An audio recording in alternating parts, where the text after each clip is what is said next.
Bonjour. Vous avez construit le planning prévisionnel de votre projet et disposé des jalons tout au long de ce projet, c'est-à-dire des dates où vous devriez obtenir des objets terminés, des livrables. Vous souhaitez maintenant contrôler les délais de ce projet pour éviter de prendre du retard sur la fourniture de ces livrables. La bonne méthode est tout simplement de vérifier à des dates de mise à jour définies par avance que les objets souhaités seront bien obtenus aux dates prévues. Pour ce faire, il faut s'appuyer sur un graphique par jalon. Je vais vous le commenter. L'axe horizontal représente les dates auxquelles le projet sera mis à jour. Ici, nous avons choisi une fois par mois.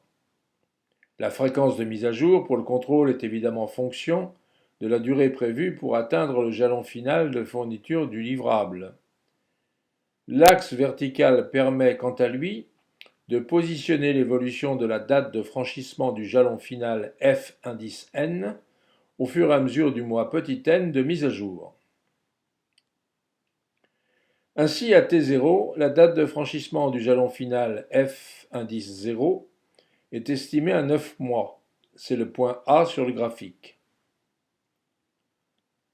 À la mise à jour numéro 1, au bout de T égale 1 mois, l'estimation pour F1 est toujours de 9 mois. C'est le point B.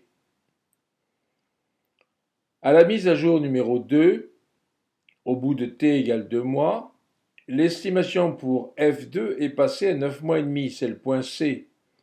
Et la date prévisionnelle de fin ne varie plus jusqu'à la mise à jour numéro 4 incluse. Enfin, à la mise à jour numéro 5, F5 passe à 10 mois, c'est le point D.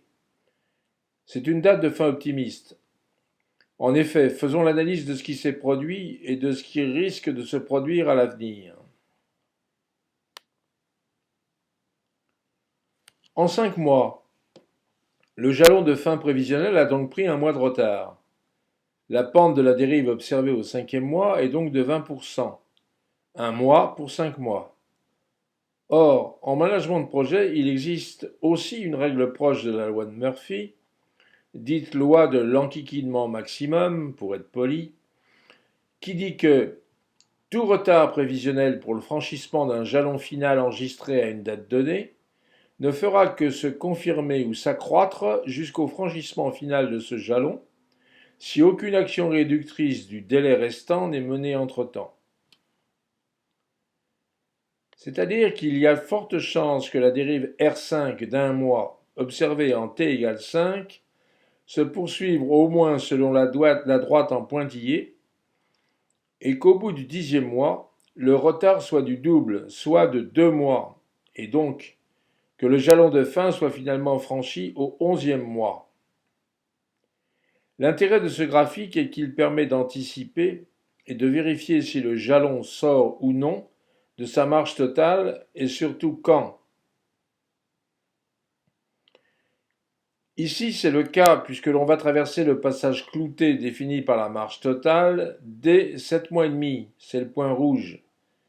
Il faut donc agir très vite pour rectifier la dérive et nous avons 2 mois et demi au plus pour le faire. Mais nous le savons au 5e mois.